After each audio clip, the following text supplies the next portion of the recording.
Hace unos días, en clase, pregunté a mis estudiantes qué opinión les merecen los derechos humanos, qué piensan sobre los derechos humanos. La respuesta fue casi unánime: los derechos humanos están en crisis. Me llamó la atención y les pregunté: ¿y por qué están en crisis?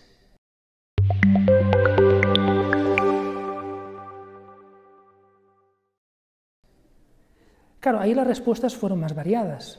Una respuesta que se repetía mucho es: están en crisis porque una cosa es los derechos humanos en su teoría y la otra es la aplicación práctica. Muchas veces los derechos están reconocidos sobre el papel, pero luego en la realidad no están reconocidos. A mí me gustaría, en unos breves minutos, explicar un poquito una cuestión que me gustaría explicar las razones o algunas de las razones fundamentales por las cuales los derechos humanos están en crisis. Los derechos humanos, cuando hablamos de los derechos humanos o los derechos fundamentales en sentido ya más genérico, se ha dividido ese reconocimiento de los derechos como en generaciones. Una primera generación de derechos humanos en el contexto de las revoluciones liberales, que lo que hacía era defender los derechos individuales, ¿no? El derecho de la propiedad, el derecho a la libertad de expresión, el derecho de asociación, la libertad de pensamiento, la libertad de conciencia, la libertad religiosa, etc. Claro, al cabo de un tiempo se vio claramente que esos derechos individuales debían ir acompañados de otros derechos no tan individuales y de contenido más, podríamos decir, económico, social, ¿no? El derecho a la sanidad, el derecho a la educación. Y de ahí hay unos derechos de tercera generación, que tienen que ver con el derecho a la autodeterminación de los pueblos, el derecho a la paz, el derecho... Bien, el problema es que en los últimos años, podríamos decir, en las últimas 2 décadas aproximadamente, ha habido una proliferación de derechos, hasta el punto de que los autores ya no saben si algunos derechos son de la tercera, de la cuarta, de la quinta o de la sexta generación.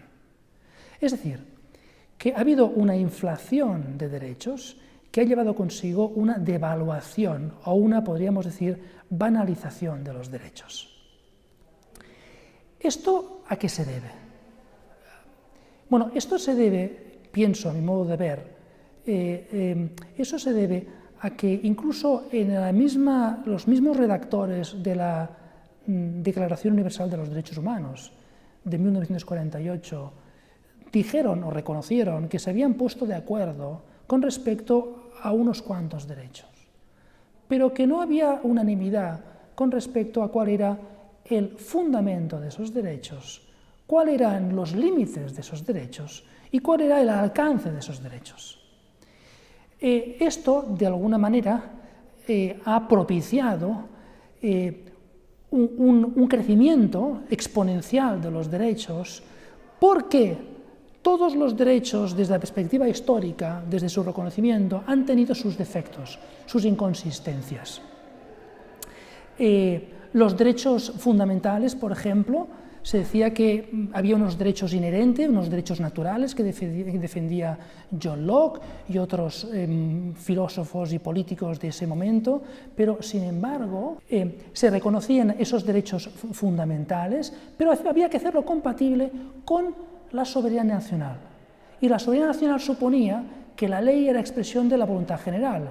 Por tanto, si se promulga una ley en el Parlamento, que es voluntad general, que no respeta algunos de estos derechos fundamentales, tenía primacía la soberanía nacional que el reconocimiento de algunos derechos.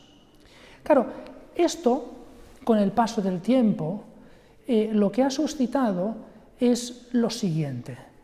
Desde un punto de vista filosófico, se ha perdido la idea de bien común. La idea de bien común descansaba sobre un concepto fundamental que era la idea de naturaleza humana. Y esta naturaleza humana tenía 2 principios fundamentales: la universalidad, por una parte, y, por otra parte, la dimensión teleológica, es decir, que las cosas tienen un fin, que las cosas son lo que son, pero esas mismas cosas te están explicando cuál es su finalidad. Esto, que tiene sus raíces muy profundas y que habría que remontarse hasta el siglo, por lo menos, el siglo XIII, el siglo XIV, cuando aparece el nominalismo, que precisamente lo que hace es rechazar los universales y decir que lo que existe, lo que hay son cosas particulares, concretas, eso conecta con el individualismo.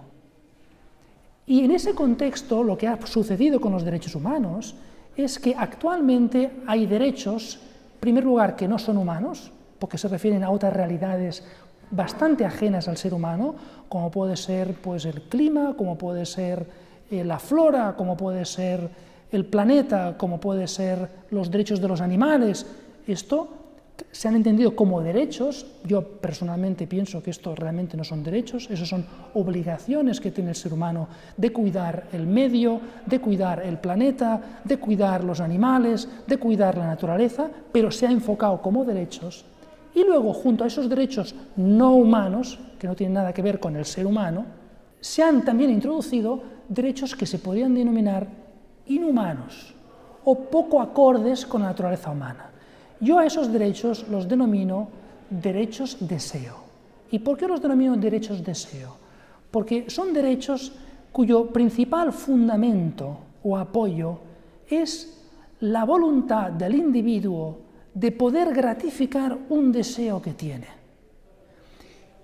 Y el derecho actual, en ese contexto podríamos decir liberal, individualista, lo que hace es amparar, proteger ese derecho a poder gratificar y satisfacer esos derechos.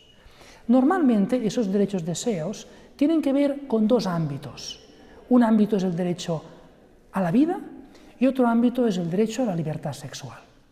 El derecho a la vida tiene que ver, por ejemplo, con el aborto, tiene que ver, por ejemplo, con la fecundación in vitro, tiene que ver, por ejemplo, con la maternidad subrogada o los vientres de alquiler, tiene que ver, lógicamente, con la eutanasia, el final de la vida, ¿no? Y el derecho a la libertad sexual tiene que ver claramente con, por ejemplo, la voluntad de cambiar de sexo, el derecho a poderse ser sometido a una operación quirúrgica, bien de cambio de sexo, o bien estética, porque yo no me encuentro bien como estoy, y tengo derecho a que el Estado me reconozca y contribuya a que yo pueda cambiarme. Y esto, de alguna manera, tiene que ver con algo que es importante en la modernidad, que hemos perdido la idea de naturaleza. Y entendemos que la naturaleza es algo que realmente limita la libertad. Esto tiene que ver con Descartes, ¿verdad? Esa distinción que hacía entre la parte, digamos, física del ser humano y la parte espiritual o de la razón, ¿no? Él decía, pues, res extensa, lo material, y res cogitans, el pensamiento. De ahí ha llevado, en la cultura filosófica, en la modernidad, ha llevado que algunos autores se han focalizado fundamentalmente en la parte biológica y física. Darwin, por ejemplo, ¿no? Y otros autores se han focalizado fundamentalmente en la parte espiritual, mental, de la razón, sería, por ejemplo, el existencialismo, con Sartre, por poner un ejemplo. Según estos segundos, la naturaleza, pues lo importante del ser humano es desprenderse de la naturaleza, porque la naturaleza lo que hace es limitarme, me limita. Bien, claro, esto es lo que tenemos en la actualidad. ¿Esto qué significa? Pues que no es fácil distinguir entre aquellos derechos humanos que responden a auténticas necesidades humanas y aquellos derechos humanos que no son otra cosa que deseos, que uno tiene libertad completa de desear lo que quiera, pero una cosa es que tenga deseos y la otra es exigir al Estado y al derecho que me reconozca como un derecho fundamental o como un derecho humano la satisfacción de ese deseo. Claro, con esta presentación de esos derechos deseos podría dar la impresión de que estoy demonizando o tratando de un modo peyorativo los deseos. No, esto muy lejos de la realidad, o al menos de lo que yo pienso, ¿no? Los deseos es algo profundamente humano. Una persona que no tiene deseos pues lógicamente es una persona que le falta vida, le falta capacidad de crecimiento, de maduración. Los deseos son buenos. Pero una cosa que nos puede servir, un aspecto importante que nos puede servir para distinguir qué deseos son auténticamente humanos y qué deseos no son tan auténticamente humanos, es quizá utilizar esa idea de Kant, cuando Kant decía que cuando uno se plantea qué es lo que debe hacer, debería preguntarse, ¿es ese acto que voy a hacer, sería universalizable? ¿Qué pasaría si eso que voy a hacer lo hiciera todo el mundo? ¿Sería una contribución positiva para el conjunto de la sociedad? Creo que esto a veces nos puede ayudar a discernir qué deseos son auténticamente humanos y nos hacen mejores personas, y qué deseos quizá lo que hacen es alejarnos de lo que realmente somos, que somos seres humanos.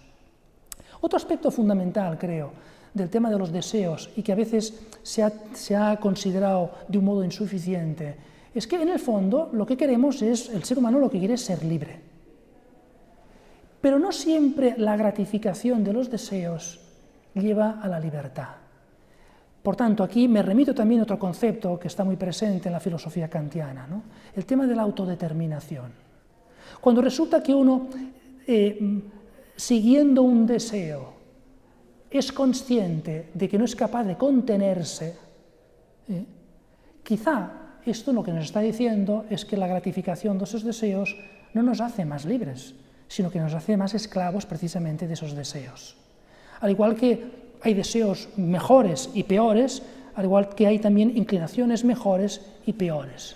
Entonces, se trata, y de ahí la importancia, y con eso voy a terminar, la importancia de crear en la sociedad espacios de reflexión, espacios de diálogo, en los que uno pueda decir con sinceridad, con franqueza, aquello que piensa, y que sea respetado, que no sea juzgado, porque eso estimula el pensamiento. Y es verdad que a la hora de discernir qué derechos son necesarios y qué derechos son puros deseos, quizá espurios, no es fácil ese discernimiento. Pero lo que está claro es que, siendo no fácil, es más fácil que lleguemos a deliberar entre todos qué es lo auténticamente humano y qué no lo es, si se crean esos espacios de reflexión. Para eso hay muchas iniciativas en España, hay muchas iniciativas en distintas ciudades, y que conviene crear precisamente esos espacios. Un espacio puede ser el ámbito universitario, el ámbito académico, otro espacio es el ámbito asociativo, el ámbito de la sociedad civil, con iniciativas en las que pueden transmitirse, que pueden, más que transmitirse, se pueda discutir y reflexionar sobre esas cuestiones.